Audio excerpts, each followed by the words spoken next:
தமிழ் தேசிய இனத்தின் ஒற்றை நம்பிக்கை, தமிழ் பேரினத்தின் இருளகற்ற வந்த பேரொளி எங்கள் தாய்ப்புலி செந்தமிழன் சீமான் உங்களோடு.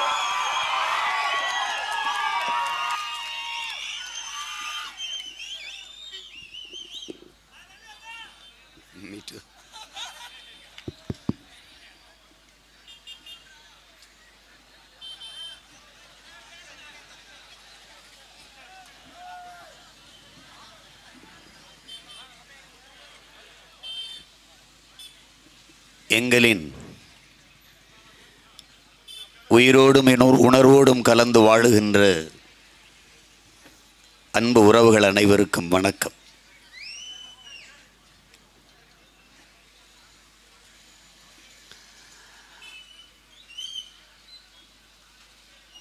உங்கள் பிள்ளைகள்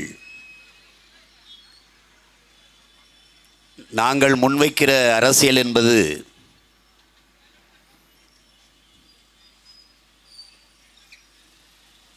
அரை நூற்றாண்டுகளுக்கு மேலாக இந்த மண்ணிலே இருக்கின்ற இந்த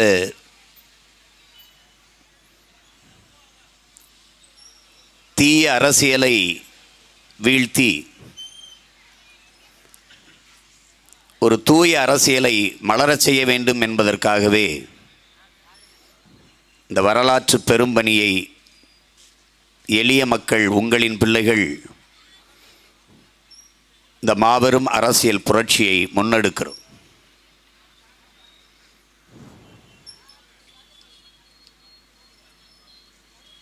இங்கே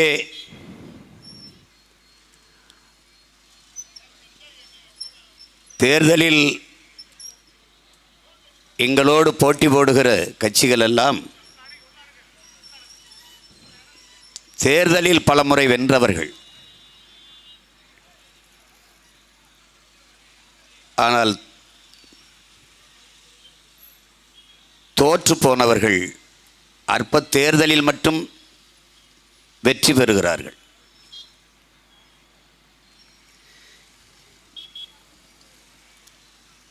தொலைக்காட்சியில் ஒரு விளம்பரம், ஒரு அம்மா டெட்டாலை போட்டு தொடச்சிக்கிட்டு இருக்கு துணியில். ஒரு சின்ன குழந்தை பையன் வந்து, அம்மா இது என்ன செய்யும்? அது ஒன்றும் செய்யாது. அப்புறம் அந்த பக்கம் போய் துடைக்கும். அம்மா இது என்ன செய்யும்? ஒன்றும் செய்யாது. அதுதான் இந்த கட்சிகள். தேர்தலில் வெல்லும், என்ன செய்யும்? ஒன்றும் செய்யாது. இவர்கள் தோற்று போனவர்களின் உடன் பிறந்தவர்களே, என் அருமை பெற்றோர்களே, தேர்தலில் பல முறை வென்றிருக்கார்கள். ஆனாலும் இவர்கள் தோற்று போனவர்கள். உங்கள் பிள்ளைகள் தேர்தலில் பல முறை தோற்று போனவர்கள், ஆனாலும் வென்றவர்கள். கொண்ட கொள்கையில், கொடுத்த வாக்குறுதியில் சற்றும் தளர்ச்சி இல்லாமல் தொடர்ந்து அதே நிலையில் நின்றவர்கள். அவர்கள் அற்ப தேர்தலில் மட்டும் வென்றவர்கள், பலமுறை தோற்றவர்கள். எப்படி தோற்றார்கள்? சேலத்திலே உள்ளரங்கிலே டாஸ்மாக் கடையிலே ஊழியர்கள், சேல்ஸ்மேன்கள் அவர்களெல்லாம் அழைத்து வைத்து இந்த சாராய விற்பனை மேலாளர் 20 விழுக்காடு டாஸ்மாக் சரக்கு வியாபாரம் குறைந்திருக்கிறதே, அதற்கு என்ன காரணம்? எவ்வளவு அவசியமான அவசர கூட்டம், எவ்வளவு தேவையான ஆய்வு என்பதை அறிவார்ந்த தமிழ் சமூக தம்பிதங்கைகள், என் அருமை பெற்றோர்கள் சிந்திச்சு பார்க்கணும். அரசு பள்ளிக்கு படிக்க வருகிற மாணவர்களின் எண்ணிக்கை, மாணவிகளின் எண்ணிக்கை ஏன் குறைகிறது? எதனால் குறைகிறது? அவர்களின் வருகையை அதிகப்படுத்த என்ன செய்யலாம்? தனியார் பள்ளிகளின், தனியார் கல்லூரிகளின் கல்வித்தரம் உயர்ந்ததாக இருக்கிறது. அரசு நடத்துகிற பள்ளி கல்லூரிகளின் தரம் குறைவாக இருக்கிறது. 8 கோடி மக்களால் நிறுவப்பட்ட ஒரு அதிகாரம் தனிப்பெரும் முதலாளியிடம் தோற்று போவதா? இத்தனை கோடி மக்களால் நிறுவப்பட்ட அதிகாரத்தால் தர முடியாத கல்வியை ஒரு தனி முதலாளி கொடுத்து விடுவதா? அதை தாண்டி பல மடங்கு தரத்தை உயர்த்தி பிள்ளைகளை அரசு பள்ளி கல்லூரிகளை நோக்கி திருப்புவதற்கு என்ன வழி? அதிகமாக அரசு பள்ளி கல்லூரியை நோக்கி மாணவ மாணவியர்கள் படையெடுக்க வைப்பதற்கு என்ன வழி? அதற்கு என்ன திட்டம் என்று அது குறித்து ஆய்வு செய்து அரசு பள்ளி கல்லூரிகளின் தரத்தை உயர்த்துவதற்கு முயற்சி செய்யாத இந்த அரசு டாஸ்மார்க் வியாபாரம் வீழ்ந்து போனது, அதை உயர்த்துவதற்கு எப்படி என்று சிந்தித்து செயல்படுவதற்கு போராடி கொண்டிருக்கிறதால் இது தோற்று போனது.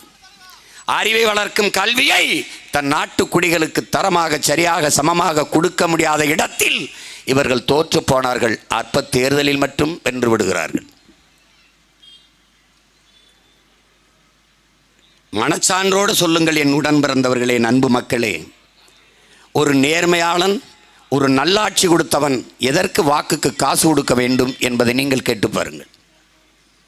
எதற்கு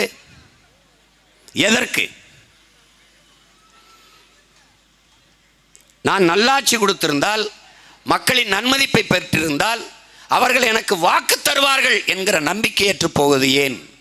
தோற்று போனார்கள். நல்ல ஆட்சி தர முடியவில்லை, தோற்று போனார்கள். ஒரு நாட்டின் குடிகளுக்கு அதிகமாக பணம் எதற்கு தேவைப்படுகிறது? பிள்ளைகளை படிக்க வைக்க.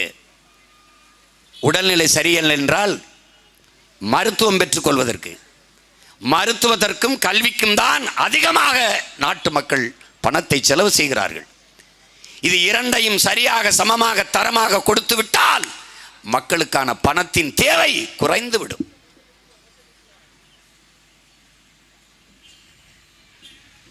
இதை செய்ய தவறிய இந்த அரசுகள் தோற்று போனது. நாட்டின் முதலமைச்சருக்கு முடியவில்லை என்றால் அரசை நடத்துகிற அவர்களுக்கு அரசு மருத்துவமனை மீது நம்பிக்கை இல்லை. அந்த இடத்தில் தோற்று போனார்கள். இவர்கள் தோற்று போனவர்கள். மாண்புமிகு ஐயா எம்ஜிஆர் அவர்களுக்கு உடல்நிலை சரியில்லாத போது அரசு மருத்துவமனையில் போய் மருத்துவம் செய்து கொள்ளவில்லை. காரணம் தரமில்லை, தோற்று போனார்கள்.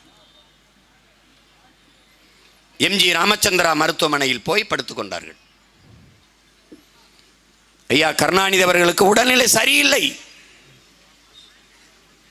முதுகிலே அறுவை சிகிச்சை. ஈழப்போர் நடந்து கொண்டிருந்த போது, லட்சக்கணக்கான மக்கள் கொல்லப்பட்ட போது பதில் சொல்ல முடியாமல் முதுகிலே அறுவை சிகிச்சை என்று அறுவை சிகிச்சை நடத்தி மல்லாக்கப்படுத்திருந்த ஒரே நோயாளி உலக வரலாற்றிலே ஐயா கருணாநிதி அவர்கள்தான். எம்ஜி ராமச்சந்திரா மருத்துவமனையில் போய் படுத்துக் கொண்டார்கள். அப்ப அரசு மருத்துவமனை என்ன? தரமில்லை. ஏன்? தோற்று போனார்கள். நாட்டு குடிகளுக்கு தரமான மருத்துவம் கொடுப்பதிலே தோற்று போனவர்கள் இந்த திராவிட ஆட்சியாளர்கள். தேர்தலில் மட்டும் வென்று விடுவார்கள். அற்ப தேர்தலில் மட்டும். அந்த தாய் விளம்பரம் சொன்னேன்ல, இது என்ன செய்யும்? ஒன்றும் செய்யாது. இப்ப விக்கிரவாண்டியில் மட்டும் என்று என்ன செய்யும்? ஒன்றும் செய்யாது.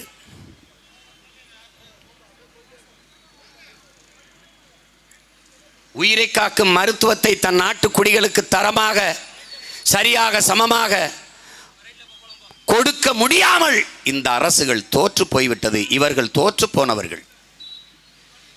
அவ்வப்போது தேர்தலில் மட்டும் வெற்றி பெறுவார்கள். கச்சத்தீவை அம்மையார் இந்திரா காந்தி எடுத்து கொடுக்கிற போது, இது தமிழனுடைய உரிமை, தமிழனுடைய நிலம், என் மீனவ சொந்தங்களின் வாழ்வாதாரம் பறிக்கப்படும், கச்சத்தீவு அவனுக்கென்றால் கடல் தூரம் அவனுக்கு அதிகமாக இருக்கும், கச்சத்தீவு எங்களுக்கென்றால் கடல் தூரம் எங்களுக்கு அதிகமாக இருக்கும், அதை கொடுக்கக்கூடாது என்று வாதிட்டு கச்சத்தீவை கொடுக்க விடாமல் தடுக்க வேண்டிய இடத்தில் இவர்கள் தோற்று போனார்கள். பிறகு ஒவ்வொரு தேர்தலிலும் கச்சத்தீவை மீட்க போராடுவோம் போராடுவோம் போராடுவோம் என்று வெற்று பசப்பு அறிக்கைகளை கொடுத்து நீர்த்து போனார்கள். அவ்விடத்தை அவர்கள் தோற்று போனார்கள். அவ்வப்போது தேர்தலில் மட்டும் வென்று விடுவார்கள். இவர்கள் கொடுத்த ஒவ்வொரு வாக்குறுதியும் பாருங்கள். இந்த தேர்தலின் போது 2021 தேர்தலின் போது இந்த திராவிட முன்னேற்ற கழகத்தின் கட்சிக்காரர்கள், குறிப்பாக தம்பி உதயநிதி போன்றவர்கள், கூட்டுறவு வங்கியிலே நீங்கள் கடன் பெற்றிருந்தால் அந்த கடனை நாங்கள் ஆட்சிக்கு வந்த பிறகு தள்ளுபடி செய்வோம் சொன்னார்கள். நகையை அடமானம் வைத்திருந்தால் அதை திருப்பி தருவோம் சொன்னார்கள். நகை இருந்தால் அடமானம் வைத்து கடன் பெற்றுக் கொள்ளுங்கள், வந்தவுடனே அந்த நகை கடனை தள்ளுபடி செய்வோம் வாக்குறுதி தந்தார்கள். என்ன நடந்தது? என்ன நடந்தது? இவர்கள் பேச்சை கேட்டு வீட்டில் இருந்த நகையை அடமானம் வைத்தவன் திருப்ப முடியவில்லை. ஆட்சிக்கு வந்த பிறகு சொன்னார்கள், பல பேர் நகையை வைக்காமல் வெறும் பெட்டியை கொடுத்து கடன் பெற்றுக் கொண்டு போயிருக்கிறார்கள், அவர்கள் கடனை எப்படி தள்ளுபடி செய்வது என்று ஆட்சிக்கு வந்த பிறகு சொன்னார்கள்.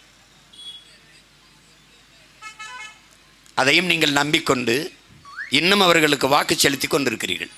வெறும் பெட்டியை, உள்ளே நகை இல்லாமல் வெறும் பெட்டியை அந்த வங்கி மேலாளரிடத்திலே கொடுத்து கடனை பெற்றிருக்கிறான் என்றால் நீங்கள் யோசிச்சு பாருங்க. கடன் பெற வருகிறவன் முகவரி கொடுத்திருப்பான், எந்த ஊர் எல்லாம் சொல்லியிருப்பான். வெறும் பெட்டியை கொடுக்கும்போது அந்த மேலாளர் திறந்து பார்த்து நகையை எடை போட்டு இது எத்தனை கிலோ, அதுக்கு எவ்வளவு கடன் கொடுக்கலாம் என்று தெரியாமல் கடன் கொடுத்தாரா? அப்போது நிர்வாகத்தில் இருந்த அந்த நிர்வாகி யார், அந்த மேனேஜர் யார், அவர் எப்படி கடன் கொடுத்தார்? அப்படி வெறும் பெட்டியை வாங்கி வைத்துக்கொண்டு நகையே இல்லாத கடன் கொடுத்த அந்த மேலாளர் மீது நடவடிக்கை இருக்கிறதா?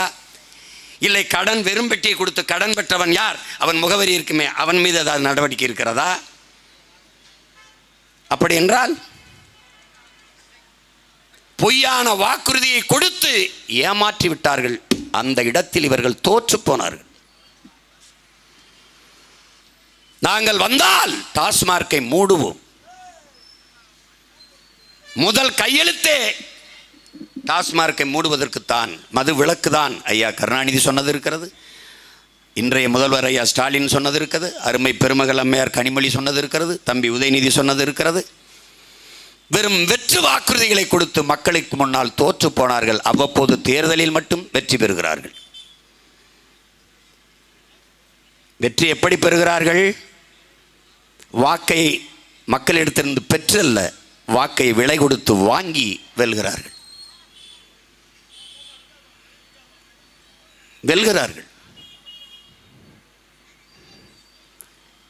என் அன்பு சொந்தங்களே,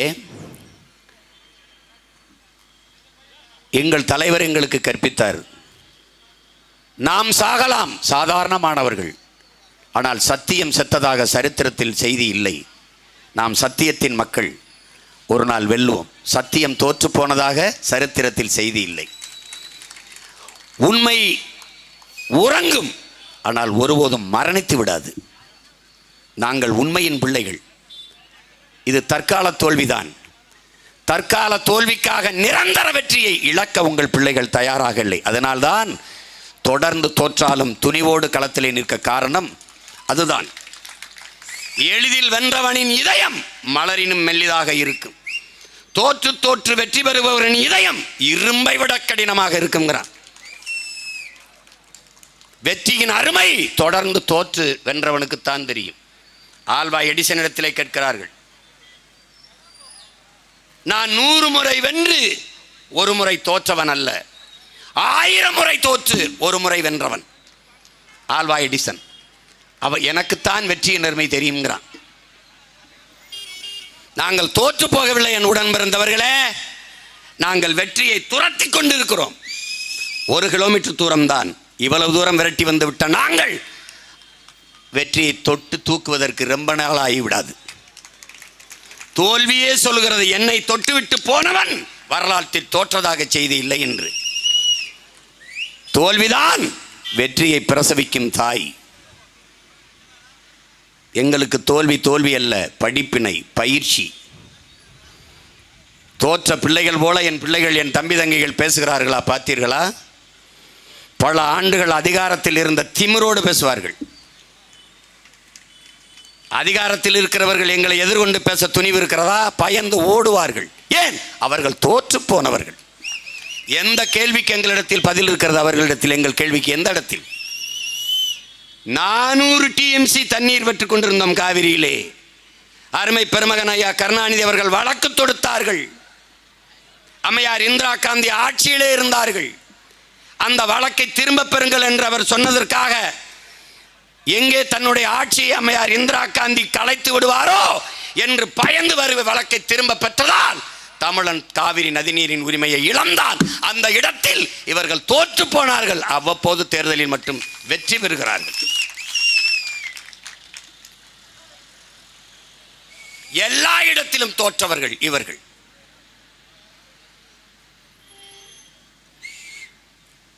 அணு உலையை நிறுவ அனுமதித்தது யார்? இவர்கள்தான். அன்பு தம்பி தங்கைகளே, என்னரும் பெற்றோர்களை இதை நீங்கள் உணர்ந்து கொள்ள வேண்டும். முதலாக அணு உலை ரஷ்யாவிலே 1986 வெடிக்கிறது. செர்னோபிலில் ரஷ்யாவிலே அணு உலை ஒரு பேரழிவை ஏற்படுத்துகிறது. கோப்பர்ச்சேவ் என்ற ரஷ்ய அதிபர் பேசுகிறார். என் அன்பு தம்பி தங்கைகளே, இந்த இழப்பை, இந்த அழிவை ரஷ்ய தேசத்திற்கு மட்டுமானதாக நான் கருதவில்லை, ஒட்டுமொத்த உலகத்திற்குமான பேரழிவாக பார்க்கிறேன், பெரும் எச்சரிக்கையாக பார்க்கிறேன்.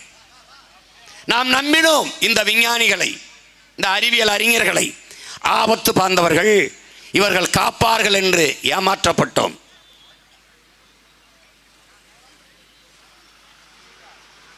ஒரு லட்சம் ஆண்டுகளுக்கு இதன் அருகில் வராதீர்கள் என்று. எத்தனை ஆண்டுகள்? 1,00,000 ஆண்டுகளுக்கு இதன் அருகில் வராதீர்கள் என்று பெரிய இரும்பு கேட்டை கதவை போட்டு கம்பியை போட்டு மூடிவிட்டு பூட்டை போட்டுவிட்டு போய்விட்டார். போரின் பேரழிவிற்கு பிறகு கூட மக்கள் மீள்குடியேற்றம் செய்துவிட முடியும் அந்த இடத்திலே. ஆனால் ஒரு அணு உலை வெடித்த இடத்தில் என் அன்பு சொந்தங்களே, மறுபடி மனிதன் அங்கே மீள்குடியேற்றம் செய்ய முடியாது. நீங்கள் அணுவினுடைய அந்த வீச்சை நீங்கள் புரிந்து கொள்ளணும். உலகில் பாதுகாப்பான அணு என்று ஒன்றே கிடையாது. அணுகுண்டு மேலே அமர்ந்திருப்பதும் அணு உலைக்கு அருகிலே குடியிருப்பதும் இரண்டும் ஒன்றுதான். நான் சொல்லல, அணு விஞ்ஞானிகளே. நன்கு கட்டமைக்கப்பட்ட காங்கிரீட் மதில் சுவரை 1,00,000 கிலோமீட்டர் வேகத்திலே ஊடுருவி பாயுங்கிறான் அணு. நன்கு கட்டமைக்கப்பட்ட காங்கிரீட் சுவரையே அப்படி ஊடுருவிப்போம்னா மனித தோல் எம்மாத்திரம்னு பார்த்துக்க. நீ அணு உலை வெடிக்க வேண்டியதில்லை என் அன்பு தம்பி தங்கைகளே. அணு உலையை குளிர்வித்து விட்டுக்கிட்டு குளிர வச்சுக்கிட்டே இருக்கணும். அதுக்கு தான் கடற்கரை ஓரத்திலே கட்டுவான். அப்போ குளிர் அது மேலே, அந்த அணு உலை மேலே தண்ணீரை பீச்சு அடிச்சுக்கிட்டே இருப்பான். அந்த தண்ணீர் அப்படியே கடலுக்குள்ளே போகும். அந்த அணு உலையிலிருந்து பட்டு போகிறதுலே கதிர்வீச்சு போய்கிட்டே இருக்கும். இந்த தண்ணீர் தரையில் பட்டு புல் முளைச்சி அந்த புல்லை மாடு திண்டு அந்த மாட்டில் பாலை கறந்து, நல்லா கொஞ்சிக்கணும், பாலை கறந்து பாலை தயிராக்கி நெய்யாக்கி அந்த வெண்ணெய் எடுத்து நெய்யை எடுத்து ஒரு கண்ணாடி போத்தலில் அடைச்சி மூடிட்டு இருட்டு அறைக்குள் நடு அறையில் வைத்து மின் விளக்கை அணைச்சிட்டா பகல் போல பளிச்சென்று எரியுங்கிறான். இவ்வளவு கடந்து போயும் அந்த அணுவீச்சு குறையில்லை. பல லட்சக்கணக்கான மீன்கள் செத்து கரை ஒதுங்குச்சு. ஏன்னு கேட்டதுக்கு வேணா பதில் சொன்னானா, இந்த அணு உலையை குளிர் வச்சு உள்ள தள்ளுற தண்ணி தான். எதை பற்றியும் கவலைப்பட மாட்டார்கள். முதலில் இந்த அணு உலை 1986 ரஷ்யாவில் வெடிக்கிறது. 88 ஐயா ராஜீவ் காந்தி ஒப்பந்தம் போடுறது. இவ்வளவு பேராபத்திற்கு பிறகு ஒரு நாட்டின் தலைவன் எதை பற்றியுமே கவலைப்படாமல் என் நாட்டுக்கு கொடுங்கன்னு அணு உலையை கையெழுத்து போட்டு வர்றார். அந்த அணு உலையை முதலாக கேரளாவுக்கு தான் வைக்க போனாங்க. கேரளாவை ஆண்டது யார்? கம்யூனிஸ்ட். ஆள்றது யார்? காங்கிரஸ். இந்த 2 கட்சியும் அணு உலை வேண்டாம், நான் வெளிச்சத்தில் வாழ்வதை விடவும் உயிரோடு வாழ்வது முதன்மையானதுன்னு தூக்கிட்டு போட்டான். அங்கே நிராகரிக்கப்பட்ட அணு உலை தமிழர் தாய் நிலத்தில் தூத்துக்குடியில் இடிந்தகரையில் நடப்படுகிறது. நட்டபோது இருந்தவர்கள் யார்? இவர்கள் தான் திராவிட திருவாளர்கள். ஒன்று திமுக, ஒன்று அதிமுக. கொண்டு வந்தது யார்? காங்கிரஸ். ஏற்றுக்கொண்டது யார்? இவர்கள் தான். அவ்வளவு பேராபத்து கொண்ட அணு உலையை அன்னை தமிழ்நிலத்தில் நட வைத்து தோற்று போனார்கள். இவர்கள் தோற்று போனார்கள். 2 ஆண்டு கால எதிர்ப்பு போராட்டம் ஏறிட்டு பார்க்காது தோற்று போனார்கள். ஒவ்வொரு போராட்டக்காரன் மீதும் 600, 200, 300 வழக்குகளை போட்டு தோற்று போனார்கள். ஆனாலும் அவ்வப்போது தேர்தலில் வெற்றி பெறுகிறார்கள். தூத்துக்குடியில் கூட வெற்றி பெறுகிறார்கள். ஸ்டெர்லைட் தாமிரம் இல்லாது எப்படி? தாமிர ஆலையை பற்றி கவலைப்பட்ட இவர்கள் தண்ணீரின் தேவையை பற்றி கவலைப்படவில்லை, தோற்று போனார்கள்.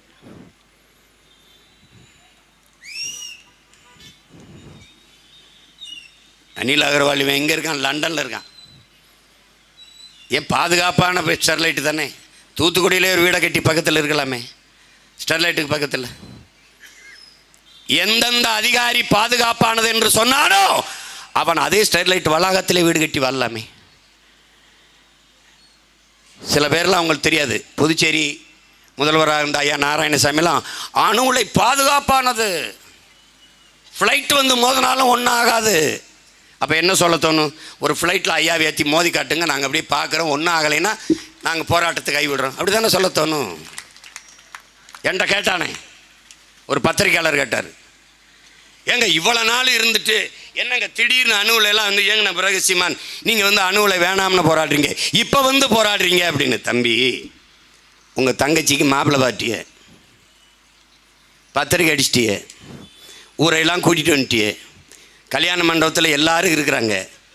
இப்போ தான் தெரியுது தாலி கட்ட போகிறதுக்கு சத்த நேரத்துக்கு முன்னாடி மாப்பிள்ளைக்கு எயிட்ஸ்ன்ட்டு. இப்போ கல்யாணத்தை நடத்துவிலா நிறுத்துவிலா தம்பி? எனக்கு இப்போ தான் தெரியுது அணுவில் இவ்வளவு ஆபத்துன்னு, நிறுத்துறேன். நீ எப்படி உன் தங்கச்சி கல்யாணத்துக்கு உன் மாப்பிள்ளை பார்த்த மாப்பிள்ளைக்கு எயிட்ஸ்னா கல்யாணத்தை தடுப்பியோ, அப்படி தாண்டா நான் அணுவில் வேணாம்னு இப்போ தடுக்கிறேன். தோற்று போனவர்கள் இவர்கள். திராவிட மாடல் என்பது தீந்து போன மாடல், பழைய ஓல்டு அம்பாசிடர். அதை ஈம்பித்தாலை பேர்ச்சம்பளத்துக்கு கூட இவன் வாங்க மாட்டான். இன்னைக்கு அவவே ரேஞ்ச் ரோவர் அதுன்னு 1.5 கோடி 2 கோடி பேருக்கு மாடல். திராவிடம்ங்கிறது சமஸ்கிருதம், மாடல்ங்கிறது இங்கிலீஷ், தமிழ் வாழ்க. திராவிடம்ங்கிறது என்ன சொல்லு? தமிழா? தமிழா? சமஸ்கிருதம். மாடல் என்பது என்ன? தமிழா? ஆங்கிலம். இவங்க தான் தமிழை வாழ வைக்க வந்தவங்க. தோற்று போனவர்கள் இவர்கள். ஃப்ளாப் கிடையாது, அட்டர் ஃப்ளாப்பும்ல, அட்டர் ஃப்ளாப்பான திராவிட மாடல். எங்கும் தமிழ், எதிலும் தமிழ். தமிழகத்தின் தமிழ் தெருவில் தமிழ் எங்கடா இருக்கு? இந்த விக்கிரவாண்டி தமிழகத்தினுடைய ஒரு ஒரு ஒரு முதன்மையான ஒரு ஊர். என் கடத்தருவில் வர்ற எங்கேயாவது என் விளம்பர பலகையில் பாடுறாங்க வர வாக்கரோ, சிரிக்காத ஒரு தடவை சீரியஸாக பாரு, அண்ணன் சொல்கிறது இத்தனை நாள் ஆழமாக பாரு. வாக்கரோ, அந்த பக்கத்தில் ஒரு தமிழ் எழுதியிருக்கலாம், அது படி படி. வாக்கரோ எழுத்து தமிழ், உச்சரிப்பு என்ன? தமிங்கிலம், தட்ஸ் ஆல். தங்கிலீஷ். உலகத்தின் மூத்த மொழியை, ஆதி மனிதன் பேசிய மொழியை, எல்லா மொழிகளின் தாய்மொழியை, உன்னரும் தமிழ் மொழியை உன் கண் முன்னே சிதைத்த அழித்த இடத்திலே திராவிடர்கள் தோற்று போனார்கள். அவ்வப்போது தேர்தலில் மட்டும் வெல்வார்கள்.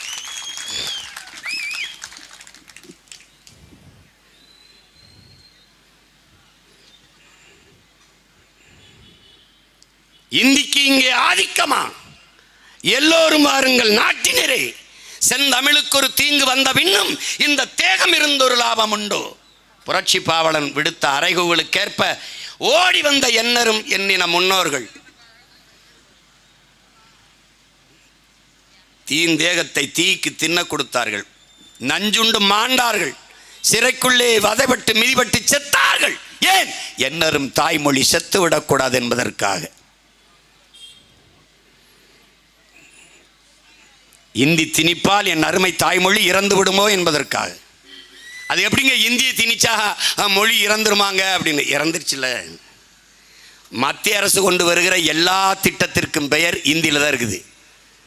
அதை மாற்ற முடியுதா அவர்களால்? இல்லை இல்லை. மகளிர் காங்கிரஸ் இல்லை, காங்கிரஸ் இல்லை.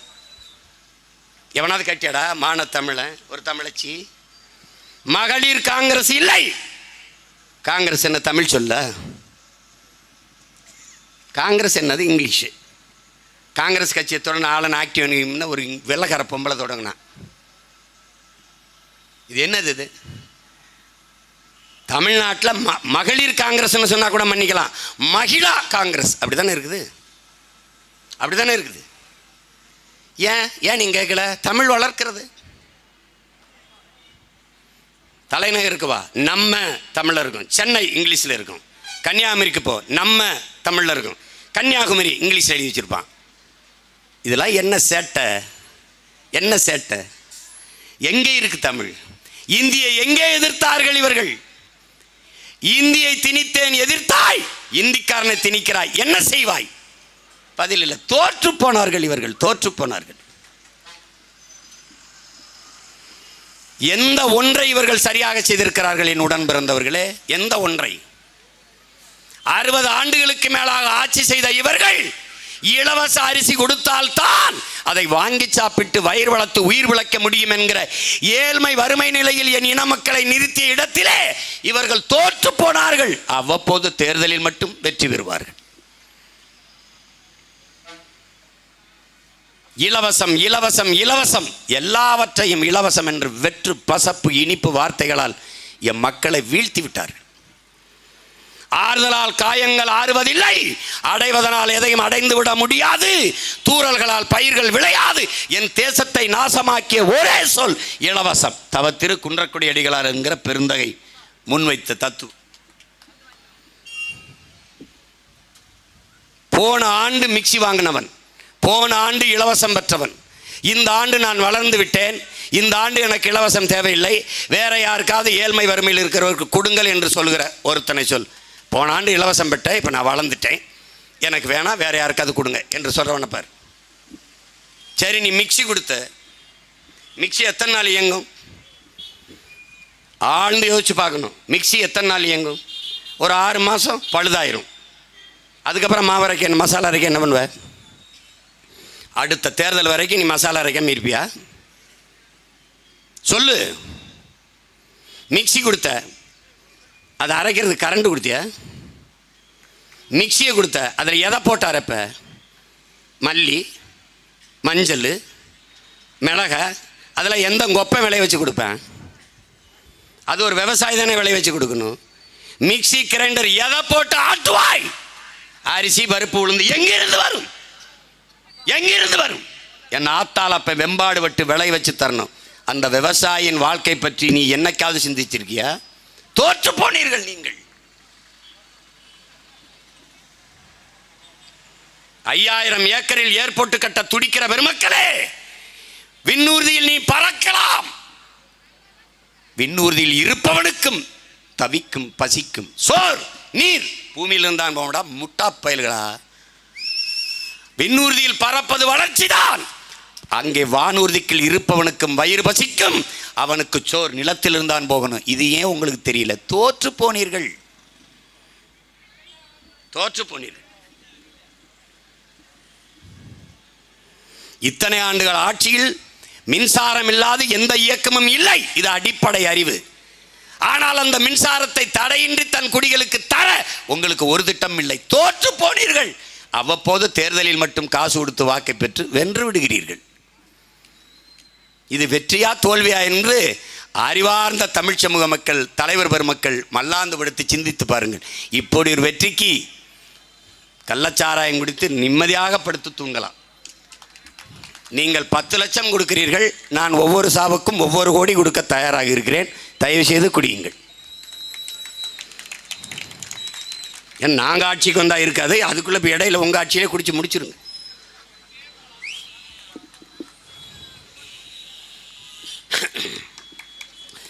ஏன்டா குடிச்சாயின்னு கேட்டால் கள்ளச்சாரத்தை ஒழிக்கணும். நாங்கள் அதான் குடிச்சே ஒழிச்சிடலான்னு முடிவு பண்ணி தானே குடித்தோம்ன்றேன். என்ன பண்ண சொல்கிற? தோற்று போனவர்கள் இவர்கள் எதில் ஒன்றில் வென்றிருக்கிறார்கள்? எதில் ஒன்றில் வென்றிருக்கிறார்கள் சொல். எதில்? இப்ப இருக்கிற பிரச்சனை நீட்டு. நீட்டை கொண்டு வந்தது யார்? நீட்டியது யார்? காங்கிரஸ். அந்த இடத்தில் எதிர்த்து தர்க்கம் செய்து அந்த திட்டத்தை, அந்த நீட்டு தேர்வை அங்கேயே மடக்கி முடக்கி போடாத இடத்தில் தோற்று போனார்கள் இந்த ஆட்சியாளர்கள். ஒரு அடிப்படை தானே என் உடன் பிறந்தவனே. உன் முன்னால் அண்ணன் எழுப்புகிற கேள்வியை பார். பேரன்புமிக்க பெற்றோர்கள், உங்கள் பிள்ளையின் கேள்வியை பாருங்கள். நீட்டிலே தேர்ச்சி பெற்று வருகிற மாணவன் நான். எனக்கு பாடம் நடத்துகிற போகிற மருத்துவ கல்லூரி பேராசிரியர்கள் யார்? பழைய பேராசிரியர்கள் தான். அவர்கள் நீட் எழுதி வந்தவர்கள் அல்ல. பாடத்திட்டம் என்ன? அதே பழைய சிலபஸ் தான், பழைய பாடமுறை தான். அப்போ நல்லா கவனிச்சுக்கணும். ஒரு அச்சு, அதே மண், கல்லாக இருக்கிறவர் ஒரே தான். யார் உட்கார்ந்து அறுத்தாலும் கல் ஒரே மாதிரி தான் வரும்.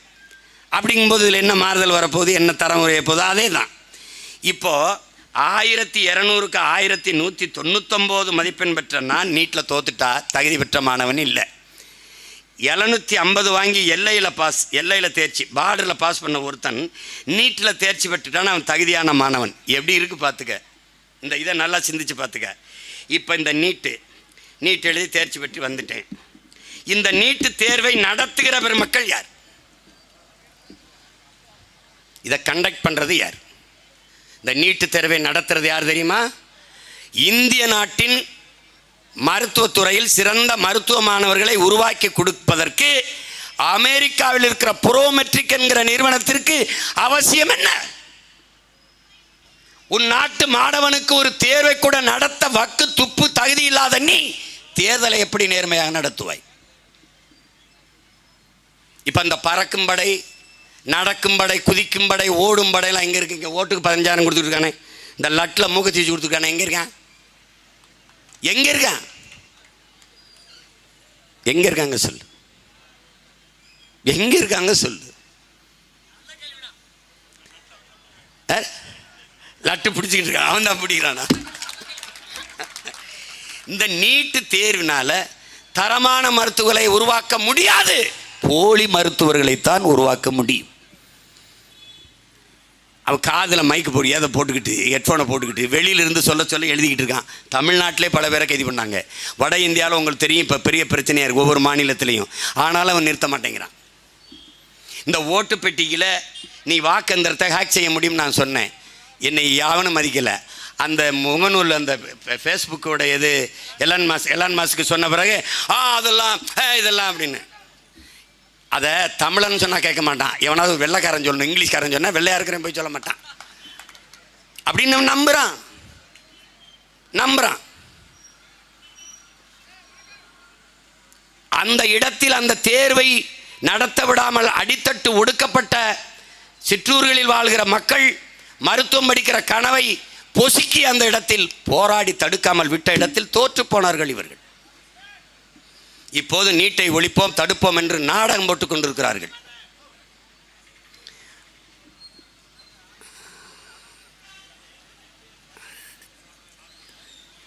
விடு அவர்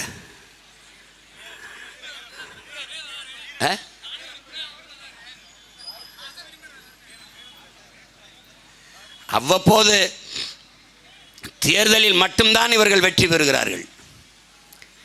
எல்லா இடத்திலும் தோற்று போனார்கள். எல்லா இடத்திலும் 4500 TMC நமக்கு ஆண்டொன்றுக்கு மழை பெய்கிறது. அந்த நீரை தேக்கி வைத்து வேளாண்மைக்கு பயன்படுத்துவது, நாட்டு குடிகளுக்கு தூய குடிநீரை விநியோகம் செய்வதில் தோற்று போனார்கள். தனியார் முதலாளிகள், அப்போலோ, கின்லே, அக்கோஃபெனா என்று தனியார் முதலாளிகள் தான் தண்ணீரை தரமாக நாட்டின் குடிகளுக்கு கொடுக்க முடியும் என்கிற நிலையில் இந்த ஆட்சியாளர்கள் தோற்று போனார்கள். அவ்வப்போது தேர்தலில் மட்டும் வெற்றி பெறுகிறார்கள். இது வெற்றியா தோல்வியா என்பதை அறிவார்ந்த தமிழ் சமூக மக்கள், என்னிலும் இளைய என் தம்பி தங்கைகள் சிந்தித்து பார்க்கணும். அப்ப எது மாறுதல், எது வெற்றி? தனிப்பெரும் ஒரு முதலாளி தரக்கூடிய கல்வியை ஒரு அரசு தர முடியாதா என்று அரசின் பள்ளி கல்லூரியின் கல்வியின் தரத்தை உயர்த்தி தனியார் முதலாளிகளிடத்திலே மக்கள் சென்று கல்வி பெறுகிற நிலையை வீழ்த்தி அரசு பள்ளி கல்லூரிகளுக்கு மக்கள் விரைவதை அதிகப்படுத்தும் போது அது வெற்றிகரமாக அரசு அமையும். அப்படி அமைந்திருக்கா? டெல்லியிலே அரவிந்த் கெஜ்ரிவால் வந்து அரசு பள்ளிக்கு வருகிற மாணவர்களின் எண்ணிக்கையை கூட்டியது. அதனால்தான் அவரை தொடர்ந்து அந்த மக்கள் தேர்வு செய்கிறார்கள். அவன் வென்றான், இவர்கள் தோற்றார்கள். கேரளாவிலே 30 விழுக்காடு மாணவ மாணவிகள் அரசு பள்ளிக்கு திரும்புவதை அதிகரித்திருக்கார் பினராயி விஜயன். அவர் வென்றார், இவர்கள் தோற்றார்கள். தேர்தலில் வெற்றி பெற்று என்ன ஆக போகிறது? இப்போது 40 இடங்களை வென்று சென்றிருக்கிறார்கள். என்ன செய்ய போகிறார்கள்? 2019 39 இடம் வென்று போய் என்ன சாதித்தார்கள்? இப்போது என்ன சாதிக்க போகிறார்கள்? ஒன்றுமில்லை. மொழிவழி மாநிலங்கள் பிரிக்கப்பட்ட போது சமஸ்கிருதத்திற்கென்று மொழிவழி மாநிலம் பிரிக்கப்பட்டது ஏது? எங்கே? எந்த மாநிலம் சமஸ்கிருதத்துக்கென்று இல்லை? 24,500 பேர் தான் நாங்கள் சமஸ்கிருதத்தை பேசுகிற மக்கள் என்று அவர்களே சொல்கிறார்கள். அந்த கொடுத்த அறிக்கை. அந்த மொழியிலே இந்திய நாடாளுமன்ற கட்டடத்தின் வாசலிலே கல்வெட்டதற்கு இந்த 39 பேர் கேட்கல. இந்த 40 பேரில் யாராவது ஒருத்தர் கேட்பாரா? உலகத்தின் முதல் மொழி தமிழ். இந்திய மொழிகளின் தொன்மையை தமிழிலிருந்து அறியலாம், பிரதம அமைச்சரே சொல்றார். உலகின் மூத்த மொழி தமிழ், இந்தியாவில் இருப்பது பெருமை, பிரதமரே சொல்றார். அந்த பெருமை மிக்க மொழியிலே ஏன் இந்திய நாடாளுமன்ற வாசலில் கல்வெட்டு இல்லை என்று இவர்கள் கேட்பார்களா? கேட்க மாட்டார்கள். ஏன்? இவர்கள் தோற்று போனவர்கள். அவ்வப்போது தேர்தலில் மட்டும் வெற்றி பெறுவார்கள்.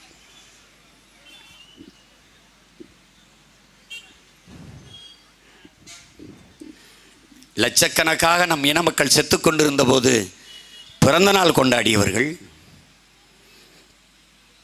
பெற்ற பிள்ளைகளெல்லாம் இனத்தின் விடுதலைக்கு பலியிட்ட தலைவன் அங்கே, பெற்ற பிள்ளைகளுக்கெல்லாம் பதவி கேட்டு கையேந்தி நின்ற தலைவன் இங்கே. ஏன்? தோற்று போனவர்கள். இந்த ரத்தமும் அந்த ரத்தமும் ஒன்றல்ல.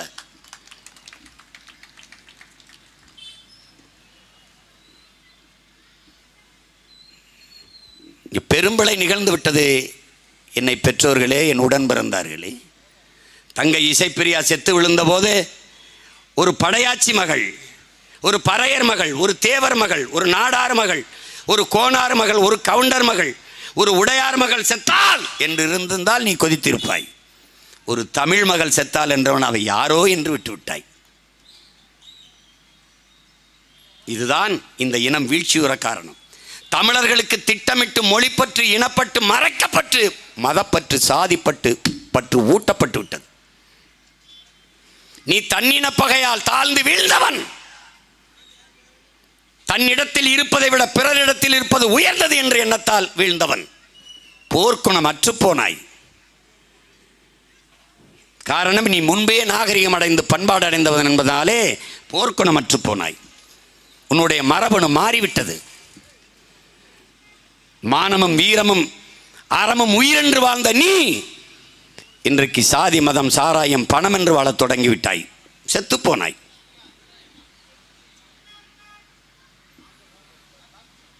அதை நன்கு பயன்படுத்திக் கொண்டார்கள் திராவிடர்கள். நாம் சொந்த இரத்தங்களுக்குள்ளே யுத்தம் நிகழ்த்தி தோற்று போனோம். அதை பயன்படுத்தி அவர்கள் அவ்வப்போது தேர்தலிலே வென்றார்கள். எந்த இடத்தில் நமக்காக நின்றார்கள்? எந்த இடத்திலே? சொல், எந்த இடத்திலே?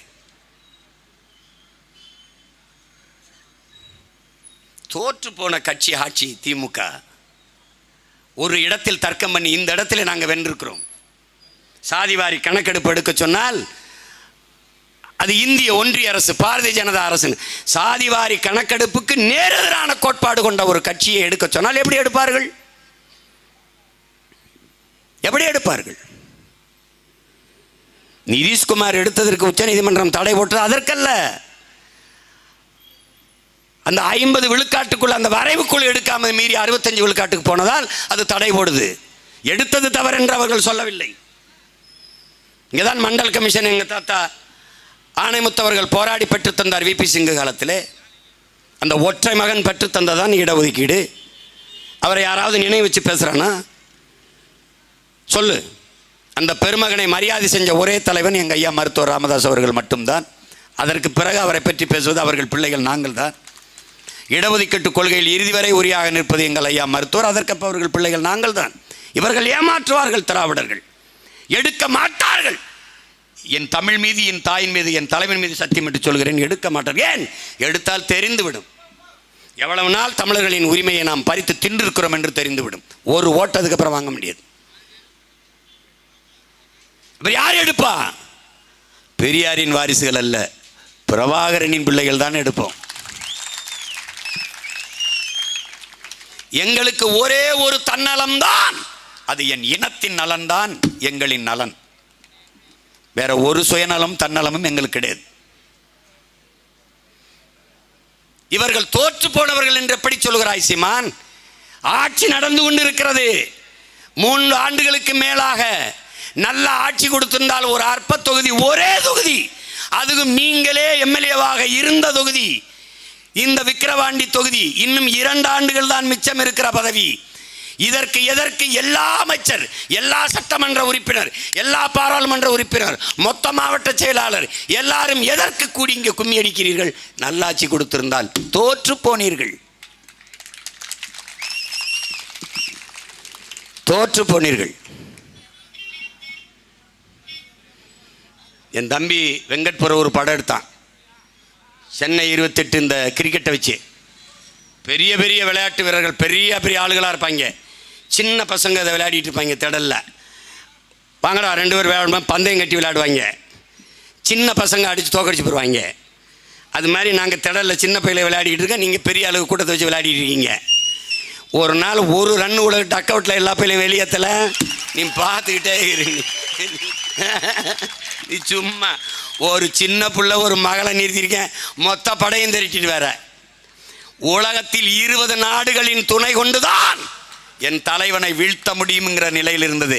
மொத்தமாகவே என் தலைவன்கிட்ட இருந்தது வெறும் 20,000 பேர் தான். இது நான் சொல்லலை, கோத்தபாயம் ராஜபக்சேன்னு சொல்கிறாங்க.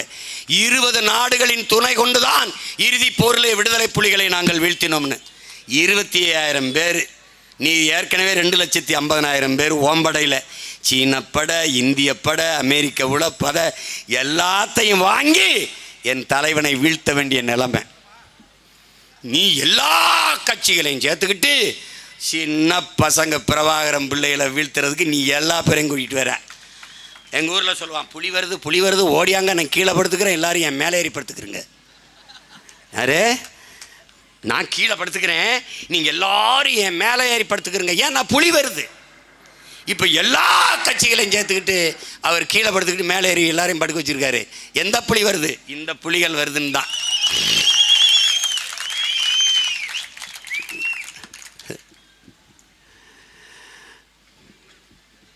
இவங்க என்னைக்கு வளருவாங்க, இவங்க என்னைக்கு ஜெயிப்பாங்கன்னு பல முறை சொல்லியிருக்கேன். சீனாவில் ஒரு விவசாயி, மற்ற மூங்கில் போல இல்லை, சீன மூங்கில் என்ன பண்ணுறான், தன்னோட நிலத்தில் அவன் மூங்கில் விதைகளை நடுறான்.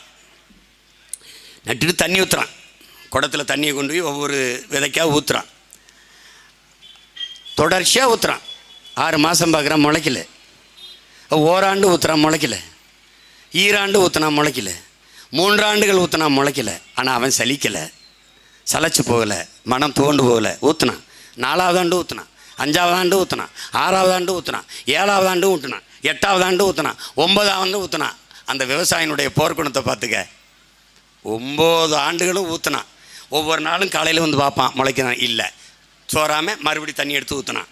9வது ஆண்டு ஒரு நாள் அதிகாலையில் வந்து பார்த்தான், எல்லா மூங்கிலும் ஒரே மாதிரி முளைச்சிருந்துச்சு. 9 வருட காலங்கள் முளைப்பதற்கு எடுத்துக்கொண்ட அந்த மூங்கில் 6 மாசத்தில் விண்ணை உரசி போய் தொட்டு கொண்டிருந்தது.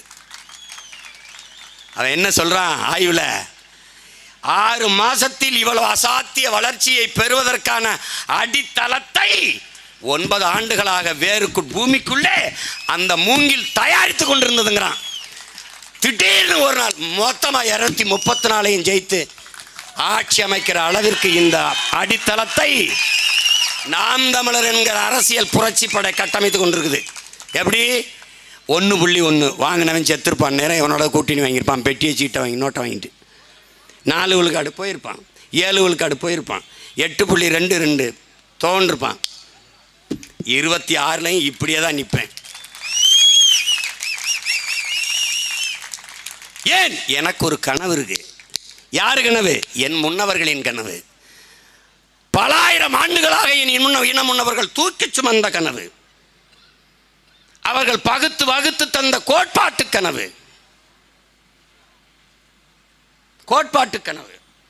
அதை எங்கள் உயிர் தலைவன் தூக்கி சுமந்தான்.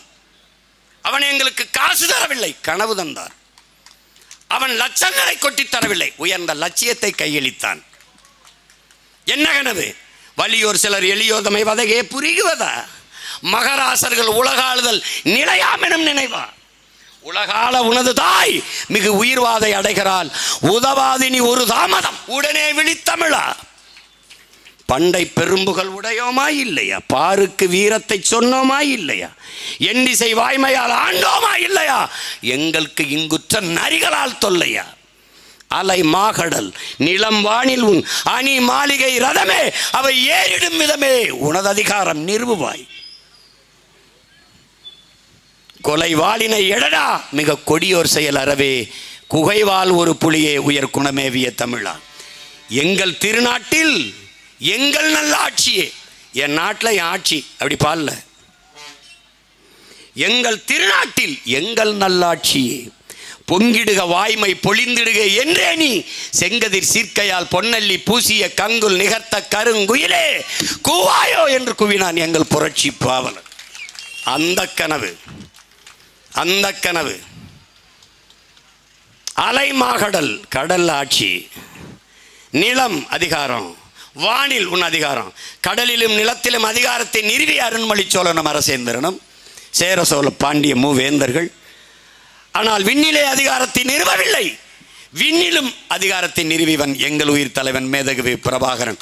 தமிழர் என வரலாற்றில் வான்மடை கண்டவன். அவன் பிள்ளைகள் என் முன்னவர்களின் கனவை நிறைவேற்ற துடிக்கிறோம். புதிதாக ஒரு கோட்பாட்டும் கொள்கையும் நாங்கள் வகுக்கல, அவர்கள் கையளித்த கடமை. எங்களுக்கு ஒரு கனவு, ஒரு தொலைநோக்கு, ஒரு கனவு, ஒரு விஷன், ஒரு ட்ரீம். என்னது? என் நிலத்தில் என் பிள்ளைகளுக்கு கல்வியை எப்படி தரமாக கொடுக்கிறது திட்டம். மருத்துவத்தை என் தாய் தந்தையருக்கு ₹1 1 கோடி மருத்துவம்னாலும் இலவசம். கல்வி எப்படி கொடுப்பாய்? பெற்றுக் கொடுங்கள் பிள்ளைகளை. கற்றுக் கொடுக்கிறோம் நாங்கள். பிள்ளைகள் உங்கள் வீட்டின் செல்வங்கள் அல்ல, தமிழ் தேசிய நாட்டின் செல்வங்கள். கற்றுக் கொடுக்கிறோம்.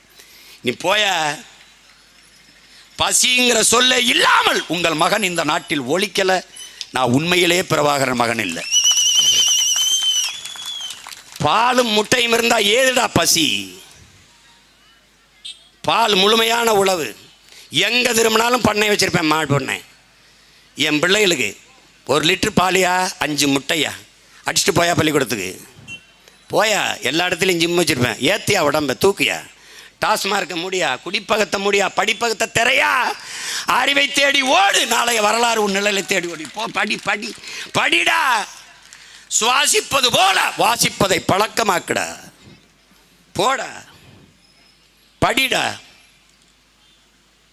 யுனெஸ்கோ நிறுவனம் சொல்லுது, முன்பெல்லாம் அறிவில் சிறந்தவர்கள் யூதர்களாக இருந்தார்கள், இப்போது அவர்களை முந்திக் கொண்டு தமிழர்கள் போகிறார்கள். அதை நிலைப்படுத்துவேன், இன்னும் அதிகரிப்பேன். ஆங்கிலம் எங்களுக்கு ஒரு மொழி பாடம், தமிழ் பயிற்று மொழி. எந்நாட்டு அறிவியலை, எந்நாட்டு புவியியலை, எந்நாட்டு வரலாறை, எந்நாட்டு வேள்மையை எதற்காக நான் ஆங்கிலத்தில் படிக்கணும்? ஆங்கிலம் ஒரு மொழி பாடம். ஆங்கிலேயருக்கு இணையாக ஆங்கிலம் எழுத, படிக்க, பேச புலமை பெற்ற பிள்ளைகளாக என் உயிர் பிள்ளைகளை நான் உருவாக்குவேன். அறிவார்ந்த பிள்ளைகள், ஒழுக்கத்தில் சிறந்த பிள்ளைகளாக தமிழ் தேசிய பிள்ளைகளை உருவாக்குவேன். இவர்கள் தோற்று போனவர்களின் உடன் பிறந்தவனே. சென்னை கன்னிமாரா நூலகத்திலே இடமில்லை, அறிவி பசி கொண்டு அன்னை தமிழ் சமூக பிள்ளைகள் அலைகிறார்கள். 100 ஏக்கரிலே நூலகம் கட்டுவோம் என்றால் அறிவார்ந்த சமூகமாக இது மாறுகிறது என்ற அர்த்தம். அந்த இடத்தில் தோற்று போனார்கள். சென்ட்ரல் சிறையிலே, மத்திய சிறையிலே இடமில்லை, அதை இடித்துவிட்டு புழலிலே 100 ஏக்கரில் சிறை வளாகம் கட்டுவோம் என்ற இடத்திலே தோற்று போனார்கள். ஒரு குற்ற சமூகத்தை உருவாக்கி விட்டார்கள். எந்த நாட்டிலே நூலகத்தில் கூட்டம் அதிகரிக்கிறதோ அந்த நாடு அறிவார்ந்த சமூகம். சாராய கடைக்கு இல்லாத பழச்சாற்று கடையிலே எங்கே கூட்டம் கூடுகிறதோ அது ஆரோக்கியமான சமூகம். எந்த இடத்திலே சிறையில் கூட்டம் குறைந்து மருத்துவமனையில் கூட்டம் குறைகிறதோ அது ஒழுக்கமான சமூகம், உடல் நலமுற்ற ஆரோக்கியமான சமூகம் என்று பொருள். ஆனால் மருத்துவமனையிலே எச்சி துப்பினால் எந்த நோயாளி தலையிலாது விழும், கோர்ட்டு வாசலில் நின்று துப்பினால் எந்த குற்றவாளி தலையாது விழும். அவ்வளவு கூட்டங்கள் கூடுகிறது என்றால் இது குற்ற சமூகம். எதை நோக்கி போகிறது என்று நீ வார். இவர்கள் தோற்று போனவர்கள். ஒரு நல்ல நாட்டை, நல்ல குடிகளை படைக்க தவறியவர்கள். இவர்களுக்கு தெரியாதா? மலையை இவர்களால் உருவாக்க முடியாது, இயற்கையின் அரும்பெரும் கொடை, அது பூமி தாயின் மார்பு என்று இவர்களுக்கு தெரியாதா? மணலை வித்தால் மறுபடி உருவாக்க முடியாது என்று தெரியாதா? மணல் இல்லாமல் எப்படி வீடு கட்டுவாய் சீமான் என்ற அறிவார்ந்த கேள்வி எழுப்புகிற பெருமக்களே, அன்னை தமிழ் சமூகத்தில் தமிழ்நாட்டு குடிகளின் மக்களின் மணல் தேவைக்கு மட்டும்தான் மணல் அள்ளப்பட்டதா? இல்லை. அருகில் இருக்கிற எல்லா மாநிலங்களுக்கும் எடுத்துக்கொண்டு வித்தீர்கள். அந்நிய தேசங்களுக்கு, அரபு நாடுகளுக்கெல்லாம் கப்பலில் ஏற்றிக்கொண்டு காசு சம்பாதித்து வித்தீர்கள். 500 ஆண்டுகளுக்கு போக வேண்டிய மணலை 25 ஆண்டுகளிலே விற்று முடித்து விட்டீர்கள். மணல் தீர்ந்த பிறகு மலையை கைவித்து விட்டீர்கள். எம் சாண்ட் என்று, மலை மணல் என்று தோற்று போனீர்கள். நீங்கள் சொந்த நாட்டு குடிகளுக்கு துரோகம் செய்து விட்டீர்கள். அவன் சொல்றான்ல, அதிகாரத்தில் இருப்பவனே உன் வளத்தை திருடி விற்க தயாராகிவிட்டான் என்றால் அப்படிப்பட்ட ஆட்சியாளன் உனக்கு அமைந்திருப்பானே, ஆனால் நீ சபிக்கப்பட்டவனடா, நீ சபிக்கப்பட்டவன் என்கிறான்.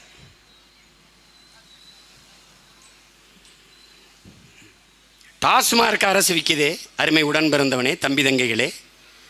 இந்த ஆத்து மணலை அரசு 3 அடி அல்லணும்னு சட்டம் போட்டுச்சு. அந்த 3 அடிக்கு அள்ளி ஒரு இடத்தில் வைத்து நாட்டு குடிகளுக்கு மணல் தேவைக்கு அதை வித்திருந்தால் எவ்வளவு நியாயமாக இருக்கும்.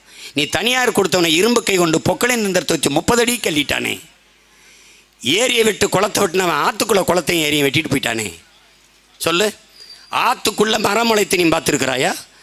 இரு கரையிலும் நாணல் புல்லுதான் முளைக்கும். ஆனால் இன்றைக்கு ஆற்றுக்கு நடுவாலை மரங்கள் முளைத்தது காரணம் மணலை அள்ளிவிட்டு மண் வந்து விட்டது, முளைத்திட்டது. எந்த இடத்தில் இவர்கள் உனக்கு உரிமையை வைத்திருக்கிறார்கள்? சொல்லு, என்ன உரிமை வைத்திருக்கிறார்கள்? இவர்கள் தோற்று போனவர்கள், இவர்கள் இறந்து போனவர்கள். சும்மா ஆக்சிஜனை வச்சு உயிரோடு இருக்கிற மாதிரி வச்சு பில்லை போட்டுக்கிட்டு இருக்காங்க நம்மகிட்ட. அவங்க செத்து போயிட்டாங்க பல ஆண்டுக்கு முன்னாடி. சும்மா அதிகாரத்தில் இருக்கிறனால நாங்கள்லாம் நல்லாட்சி கொடுத்துக்கிட்டு இருக்கோம். நல்லாட்சி. ஒரே ஒரு கேள்வி தாங்க. எங்கள் தாத்தன் ஒருத்தர் இருந்தான், அவன் படிக்கல. சுந்தரம்னு ஒரு இயக்குனர்.